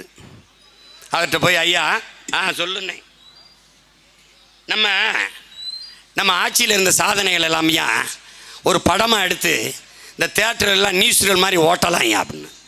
சரி, என்ன செஞ்சுருக்கா சாதனை? ஐயா நம்ம பள்ளிக்கூடம் கட்டியிருக்கோம்யா, ஊருக்கு பள்ளிக்கூடம் கட்டியிருக்கோம்யா. சரி, அப்புறம் ரோடு போட்டிருக்கோம்யா. அப்புறம் நிறைய அணைகளை கட்டியிருக்கோம்யா. அப்புறம் கேட்டுக்கிட்டே வராரு. அவர் கேட்குறாரு, சரி பள்ளிக்கூடம் கட்டியிருக்கான், பிள்ளைகள்லாம் போய் படிக்குது இல்லை? ஆமாம் படிக்குது. அப்புறம் ரோடு போட்டிருக்கோம், சனமெல்லாம் நடக்குதுல்ல? ஆமாம் நடக்குது. அணை கட்டியிருக்கான், விவசாயம்லாம் பயன்படுத்துகிறாங்கல்ல? பயன்படுத்துகிறாங்கல்ல? அதான் தெரியுது. அப்புறம் எதுக்கு படம் போட்டு காட்டுற? அதான் தெரியுதே, பிள்ளை படிக்குது, பிள்ளைக்கு தெரியுது, பெத்தாத்தால பிள்ளைக்கு தெரியுது, சனம் போகுது, போட்டது யாருன்னு தெரியுது, அணையை கட்டினது யாருன்னு தெரியுது, அது விவசாயி பயன்படுத்துகிறான்னு தெரியுது. இதுக்கு என்ன படம் போட்டு காட்டுற? உங்களுக்கு தெரியுமா, எங்கள் ஊர் பாத்திபனூர்னு ஒரு ஊர், எனக்கு பக்கத்து ஊர். அதில் ஒரு அணை கட்டினவன் அவன். கடைசி அந்த அணைகளுக்கெல்லாம் வெள்ளை அடித்தாங்க பாருங்கள். ஒரு 50 ஆண்டு கழிச்சோன்னே அதில் இவங்க பேர் எழுதிட்டாங்க.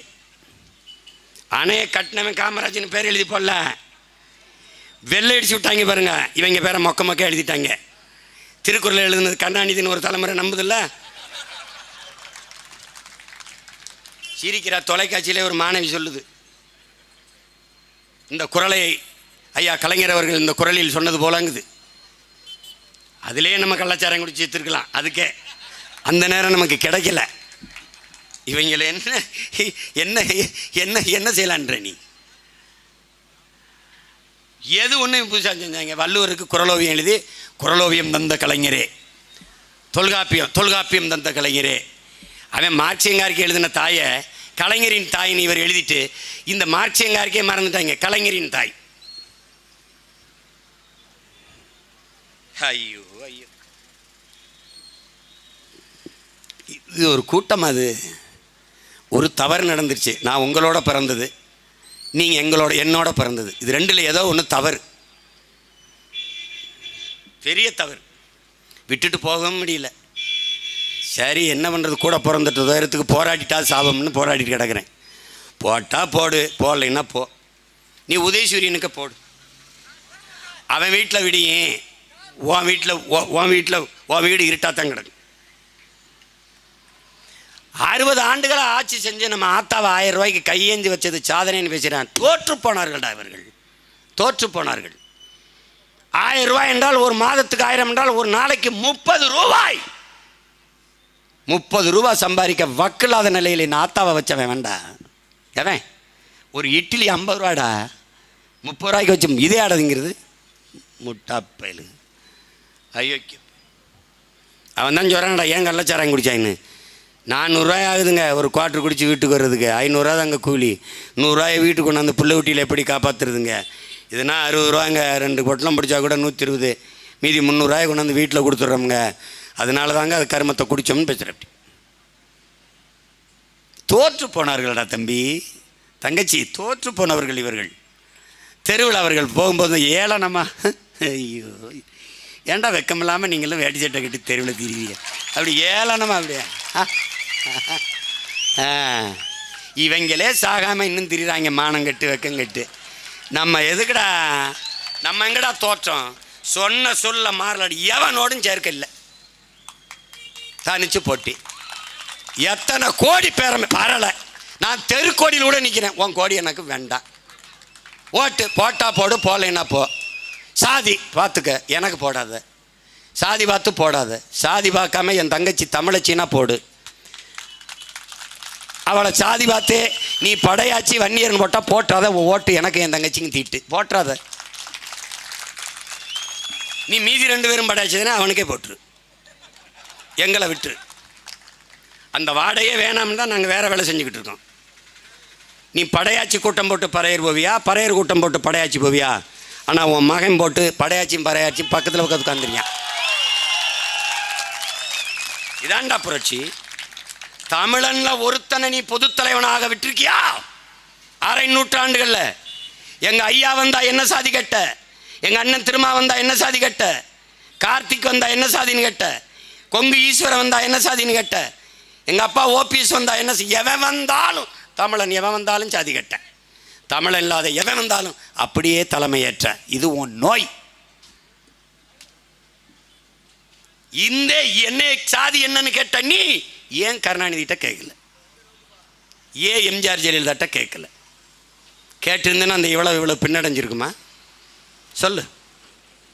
அவன் எவ்வளவு நுட்பமாக திராவிட அரசியல் செய்வான்னு உனக்கு தெரியுமா? எங்கள் ஐயா அன்புமணி விவசாயத்தை பற்றி ஸ்டாலினுக்கு என்ன தெரியும்னு ஒரு கேள்வியை கேட்குறாருங்க. நீங்கள்லாம் நினைவில் இருக்குதோ இல்லையோ, நான் நினைவுபடுத்துகிறேன். கேள்வியே கேட்குறாரு. யாருக்கு கேள்வி? கேள்வி யாரு கேட்டாருன்னு சொல்லு. ஸ்டாலினுக்கு. பதில் யார் சொல்லியிருப்பான்னு நினைக்கிறேன்? எம்ஆர்கே பன்னீர்செல்வம். டேய், கேள்வி உனக்கு தெரிஞ்சால் சொல்லணும், இல்லை தெரியலேன்னு சொல்லணும். அது ஏன் அவரை சொல்ல விடுற? ஏன்னா சொந்த ரத்தங்களுக்குள்ள மோதிக்க. நான் திராவிடன் சேஃபாக இருந்துக்கிறேன். எப்படி? நான் ஒரு கேள்வி கேட்குறேங்க. எங்கள் தாத்தா ரெட்டமலை சீனிவாசன் அயோத்தியாசர பண்டிதை பற்றி ஸ்டாலின் ஒரு 10 நிமிஷம் பேசுங்கன்னு கேட்குறேன். கோயம்புத்தூரில் இவங்க எங்கள் ஆராசா நல்லா பேசுவார் தெரியுமில்ல. டேய், அவர் பேசுவார்னு எனக்கும் தெரியும்டா. அவருக்கு தெரியும்னு எனக்கு தெரியும். உனக்கு தெரியுமா? அது பேசுப்பா, பேசு. பார்த்து படிக்கையிலே 10 பிள்ளைய விடுற நீங்கள், எங்கள் அப்பா தான் எல்லாரையும் படிக்க வச்சாருன்னா, உங்கள் அப்பா எங்களை படிக்க வச்சுட்டு உங்களையும் படிக்க வைக்கல சாமி. உங்களையும் படிக்க வைக்கல. ஏன் இதை சொல்கிறேன்? தோற்று போனவர்கள் அவர்கள், தோற்று போனவர்கள். பாலியல் பலாத்துக்காரன் சொல்ல தெரியல, பாலியல் பலகாரம் பேசிட்டு இருக்கிற உங்களை வச்சு நாங்கள் என்ன அரசியல் மாறுதலை கொண்டு வரோம்? மாறுதல். சிங்காதி சிங்கம்னா அப்படி நின்று பேசணும். நான் இதை பண்ணியிருக்கேன். நான் வந்தேன், என் ஆட்சியில் இத்தனை ஆயிரம் பள்ளிக்கூடங்கள் சிதிலடைஞ்சு அரசு பள்ளியின் தரம் குன்றி இருந்தது. 2500 பள்ளிக்கூடத்தை மூடுறாரு, 2500 டாஸ்மார்க்கை திறக்கிறாரு. அறிவை வளர்க்கும் அறிவு கருவறை மூடப்படுகிறது, சாராய கடைகள் திறக்கப்படுகிறது. ஆட்சியின் சாதனை திராவிட மாடல். நான் தரம் உயர்த்தினேன். 5 பிள்ளைகள் 6 பிள்ளைகள் படித்து கொண்டிருந்தார்கள் அரசு பள்ளியில். மூடுற நிலையில் இருந்தது. தரம் உயர்த்தி 100-200 பிள்ளைகள் இன்றைக்கு அரசு பள்ளியிலே படிக்கிறார்கள். ஆசிரியர் பெருமக்களுக்கு அளவு கடந்த பாரு. ஃபின்லாந்துன்னு ஒரு நாடு, ஐஏஎஸ்க்கு மதிப்பு கிடையாது, ஐபிஎஸ்க்கு மதிப்பு கிடையாது, எவன் டாக்டருக்கு மதிப்பு கிடையாது. யாருக்கு மதிப்பு? ஆசிரியருக்கு தான். ஆசிரியர் இல்லாத ஏது ஐஏஎஸ், ஏது ஐபிஎஸ், ஏது மருத்துவர்? உன் தாயின் கருவறை 10 மாதம்தான் சுமக்குது, உயிர் கருவறை. ஆனால் பள்ளி கல்லூரிகளில் உன்னை 18-20 ஆண்டுகள் சுமக்கிறார்கள். அது அறிவு கருவறை.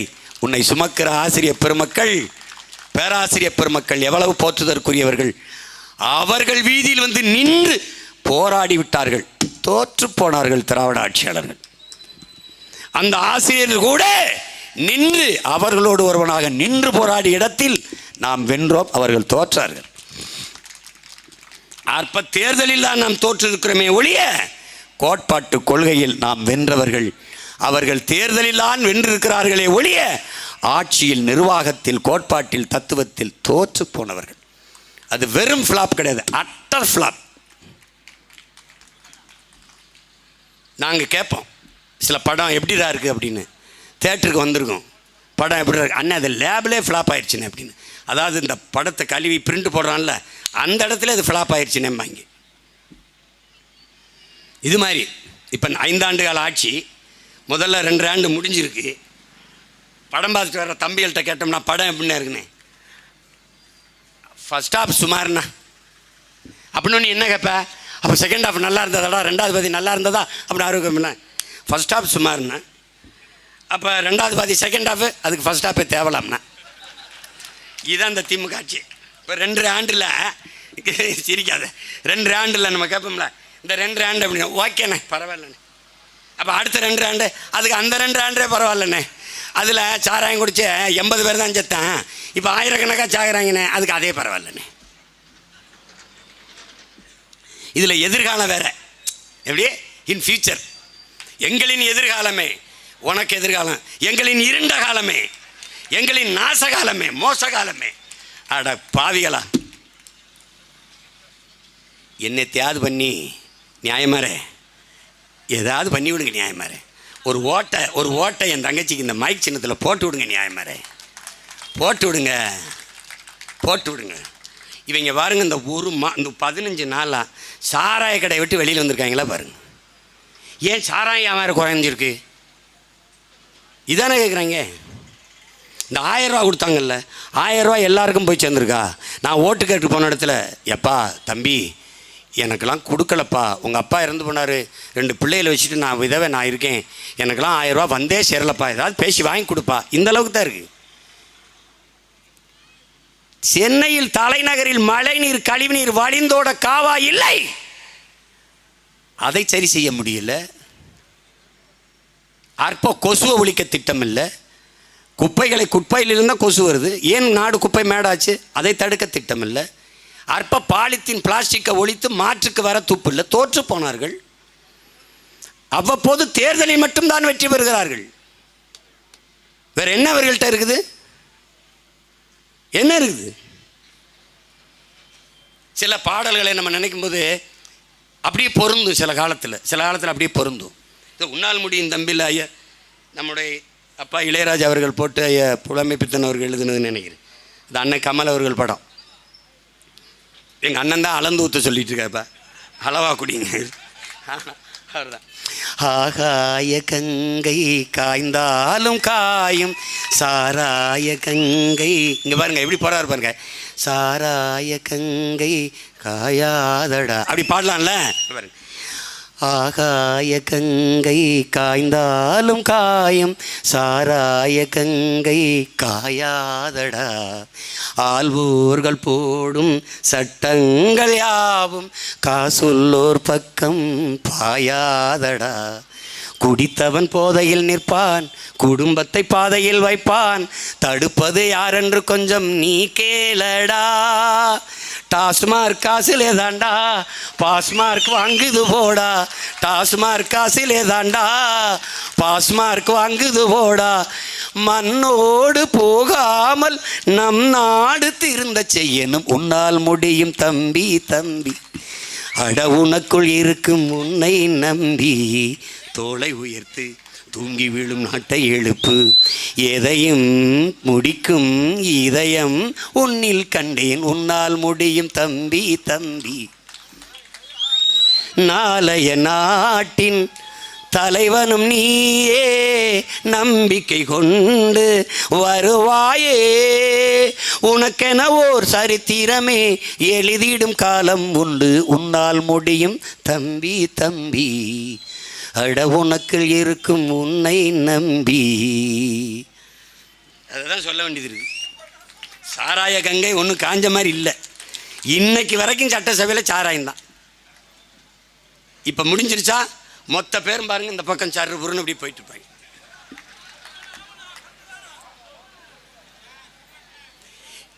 என்னால் முடிஞ்சது இந்த விக்கிரவாண்டி தொகுதி மக்களுக்கு, அவங்க 15,000 நினச்சிருக்காங்க, நான் 20,000 கொடுக்க வச்சுட்டு தான் போவேன். ஆமாம் ஆமாம். இப்போ மூக்கு தீண்டிருக்கான், தோடு தொங்கட்டான்லாம் உள்ளே வரும். ஆண்களுக்கு மோதிர கடை கூட வாய்ப்பு இருக்குது. ஆமாம், எல்லாத்தையும் வாங்கிக்க,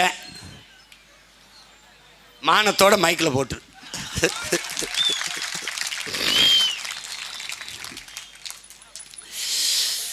தோல்வி நிலையென நினைத்தால் மனிதன் வாழ்வை நினைக்கலாமா?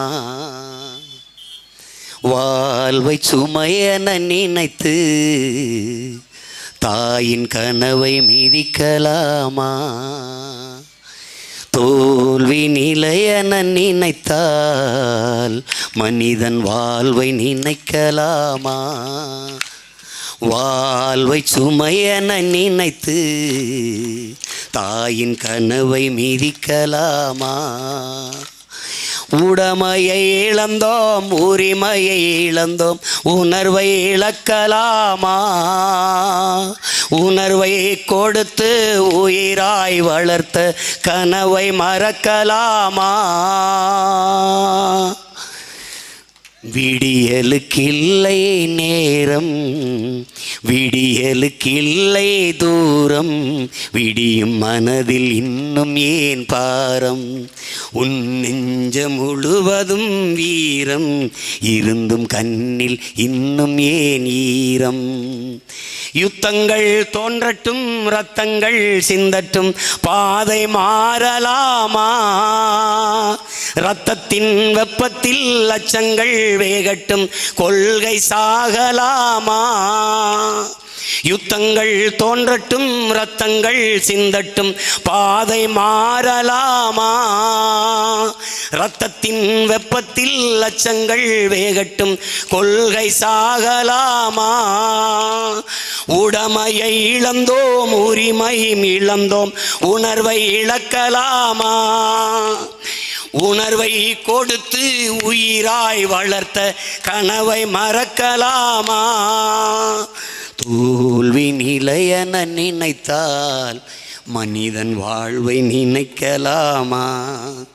வாழ்வை சுமையென நினைத்து தாயின் கனவை மிதிக்கலாமா? இந்த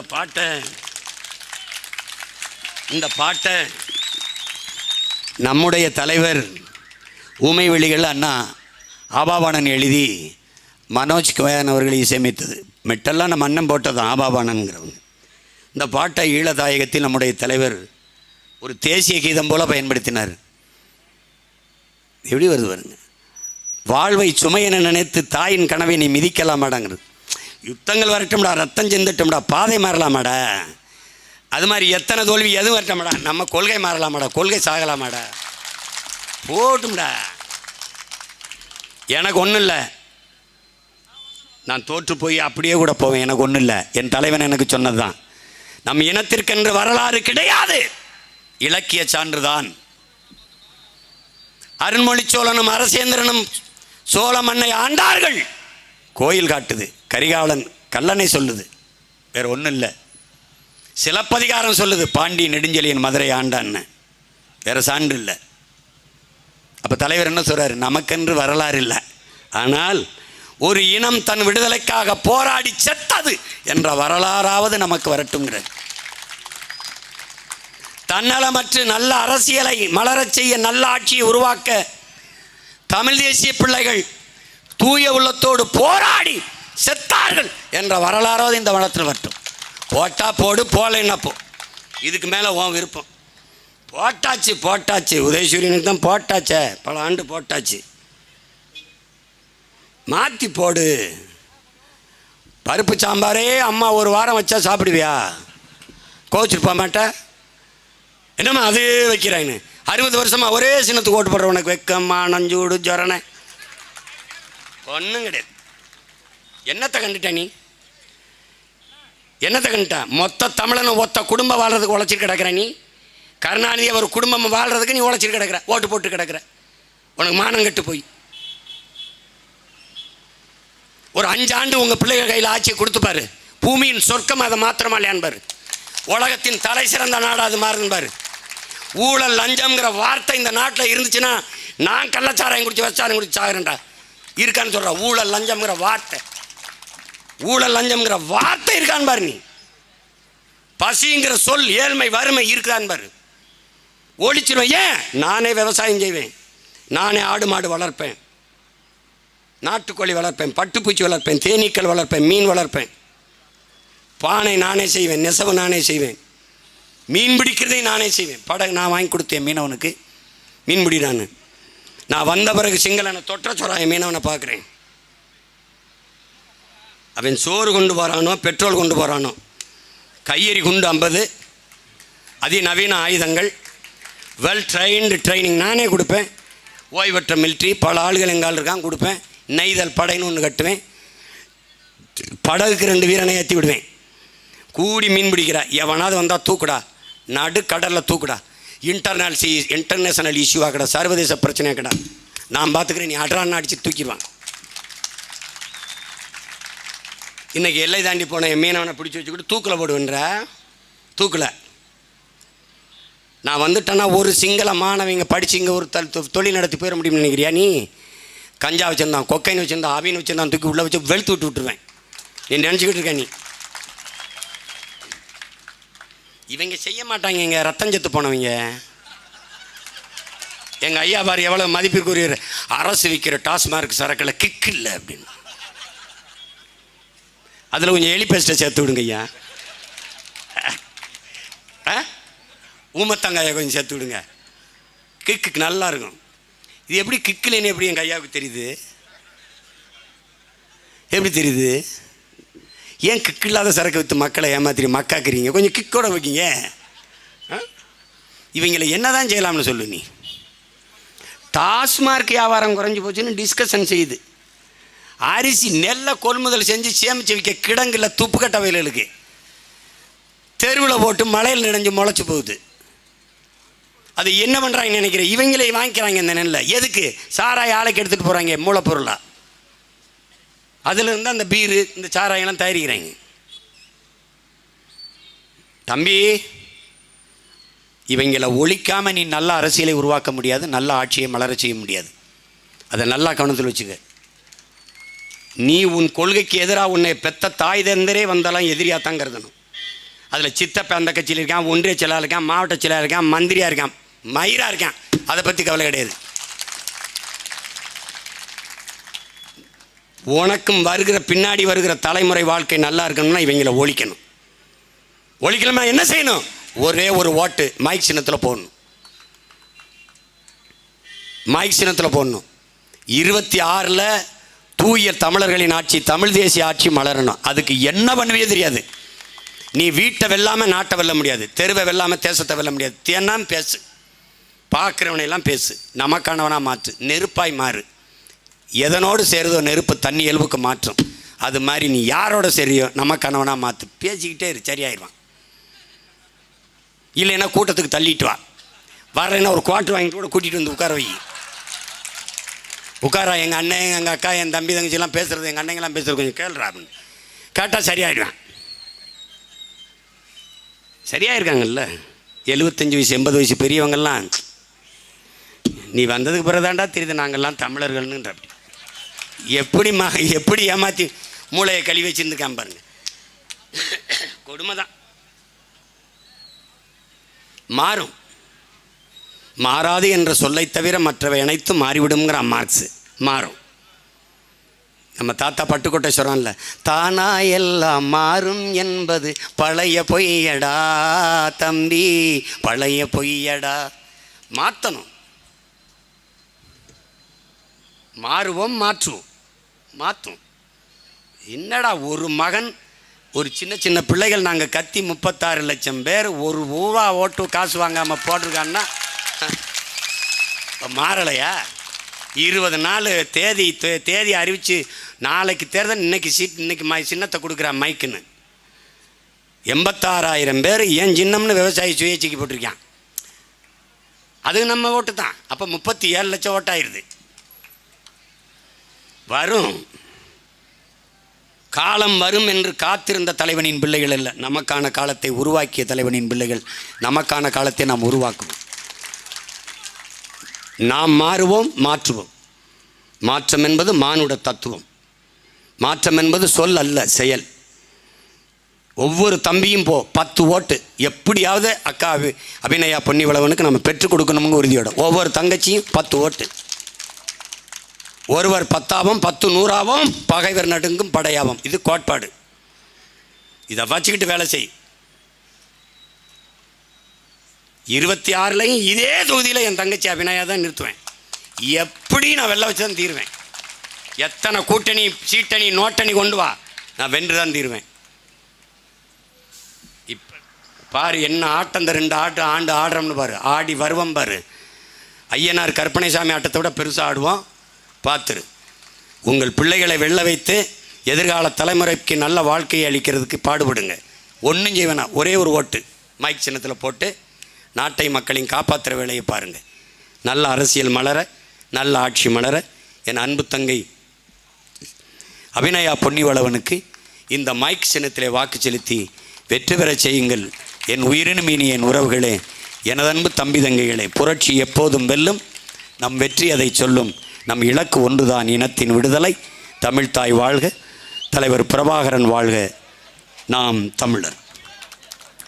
தங்கச்சி நாளை